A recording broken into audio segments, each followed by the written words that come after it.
nous retrouvons effectivement notre correspondant Daniel Haïk ce matin. Et ce matin, ce sont des titres tristes qui annoncent tous la mort de Or Eshkar, Daniel. Oui, Or Eshkar, c'est le nom de cet Israélien qui avait été grièvement blessé lors de l'attentat rue Dizengoff et qui est décédé après avoir lutté contre la mort pendant 12 jours. Les quotidiens israéliens nous montrent une photo de Or, cet athlète israélien, spécialiste du Ironman et des courses d'endurance qui était dévoué à son prochain. Le Israël Hayom cite sa compagne qui lui a demandé hier de revenir la voir dans ses rêves. « J'ai besoin de toi », lui a-t-elle dit. Les médecins qui ont lutté pendant 12 jours contre la mort reconnaissent que Or n'a survécu durant cette période que grâce à sa corpulence, à sa force et à son endurance. Ce matin, par ailleurs encore, c'est la réforme judiciaire et ses répercussions qui font aussi la manchette des quotidiens israéliens. Oui, effectivement, le Yediot Aharonot se focalise sur la proposition de compromis présentée dimanche soir par Simcha Rothman, le président de la commission des lois du Parlement. Et il titre « Mais après un assouplissement, c'est la coalition qui contrôlera finalement la commission de nomination des juges et qui décidera qui sera le président de la Cour suprême. » Le grand quotidien cite en surtitre le ministre de la Justice, Yariv Levin, qui promet qu'au lendemain de Yom HaAtzmaut, l'intégralité de sa réforme sera votée par le Parlement. La réforme a été assouplie, mais la crise reste à son paroxysme, titre ce matin en manchette de Israël Hayom, précisant que la proposition de compromis de Rothman donne de facto à la coalition et à toute coalition, même si la gauche devait revenir au pouvoir, la possibilité de nommer 2 juges durant un mandat de Knesset de 4 ans et demi, et ensuite les juges de la Cour suprême pourront aussi, eux, se choisir un juge de leur choix. Les quotidiens se font l'écho ce matin d'une colère grandissante au sein du Likoud. Oui, en effet, plusieurs députés ont critiqué le compromis de Rothman et de Levin. Ils reprochent au ministre de la Justice d'avoir mené ce débat autour de la réforme et également autour de ce compromis dans leur dos, sans les tenir au courant, sans leur demander leur avis. Le député David Bitan s'est montré particulièrement menaçant. C'est la dernière fois que vous agissez ainsi sans nous consulter. Nous ne sommes pas des marionnettes. Le ministre Avi Dichter a critiqué une partie du compromis, celle qui permet aux politiciens de désigner le président de la Cour suprême. Et puis, les quotidiens soulignent que le ministre de la Défense, Yoav Gallant, a menacé Benyamin Netanyahou de démissionner. Si un compromis n'est pas adopté, je démissionnerai. C'est en effet la mise en garde qu'aurait fait le ministre de la Défense, Yoav Gallant, à Benyamin Netanyahou. Offert Shelah écrit dans le Yediot Aharonot que la poursuite de la réforme risque d'entraîner l'effondrement rapide de Tsahal. Et Gallant ne veut pas être celui qui sera tenu pour responsable d'un tel développement. C'est pour cela qu'il a lancé ces menaces à Benyamin Netanyahou. Le commentateur militaire du Ma'ariv, Tal Levran, lui précise que ce n'est pas par hasard que cette menace est mentionnée aujourd'hui en évidence dans les médias.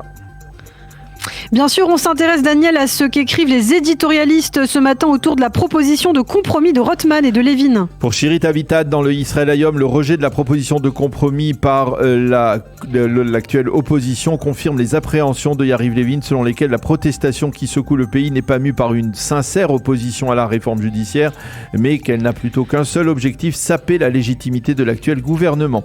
Yehuda Schlesinger déplore l'approche nocive, je cite, avec laquelle Yariv Levin a présenté sa réforme. Et il rappelle qu'en 4 ans, la ministre de la Justice, Ayelet Shaked, la précédente ministre, avait réussi avec beaucoup de tact et de discrétion à nommer 4 juges conservateurs sans avoir besoin de plonger l'État d'Israël dans le chaos. Enfin, l'éditorialiste anonyme du Haaretz écrit ce matin « Cette proposition n'est pas un assouplissement, c'est la poursuite du putsch militaire ». Nous allons poursuivre cette revue de la presse et des médias israéliens sans nos confrères de Radio J. Petit problème technique, les éditorialistes du Yediot Aharonot sont également les plus nombreux ce matin à s'exprimer autour de ce compromis. Nadav Eyal se moque dans son éditorial de la proposition de compromis de Simcha Rothman. Pourquoi ? Eh bien parce que le ministre Shlomo Kareh du Likoud la soutient après avoir verbalement envoyé les réservistes prêts à la subordination, je le cite, au diable. Ben Dror Yemini remet comme à son habitude intelligemment les pendules à l'heure. Il souligne que ce qu'il appelle le front du refus à gauche comme à droite est ultra minoritaire dans la société israélienne et que l'immense majorité des Israéliens veut un compromis. C'est vrai, écrit-il, la proposition de Rothman n'est pas parfaite, mais au lieu de la repousser, on peut répondre oui. Mais quant au professeur Yuval Albachan, il est mitigé. Dans l'absolu, j'aurais salué toute proposition de compromis qui nous permette de freiner au bord du gouffre, mais cette proposition de Rothman ne fait qu'amplifier les appréhensions des opposants à la réforme. Et Inès Elias écrit « La protestation anti-réforme est une protestation élitiste. Les leaders de cette protestation le prouvent dans leur comportement arrogant, non seulement envers la périphérie, mais aussi envers les citoyens arabes d'Israël. » Les quotidiens et les sites d'information reviennent sur les déclarations de Bezalel Smotrich dimanche soir à Paris. Je vous rappelle que lors d'une soirée à la mémoire de Jacques Kupfer, le ministre des Finances et leader du sionisme religieux, avait affirmé qu'il n'y avait pas de peuple palestinien. Une déclaration que l'on n'a pas appréciée, en particulier en Jordanie et en Europe également. Les Jordaniens n'ont pas vraiment supporté de voir sur le podium où Smotrich a parlé le logo du Bétard de France avec les deux rives du Jourdain. Les commentateurs expliquent que si ces propos de Smotrich ont provoqué la colère du royaume hachémite, c'est d'abord parce que la majorité de la population jordanienne est palestinienne, mais aussi parce que ce logo du Bétard est de facto une remise en cause de la légitimité du pouvoir de la dynastie hachémite sur ce qui était il y a 100 ans, après la conférence de San Remo, la Transjordanie.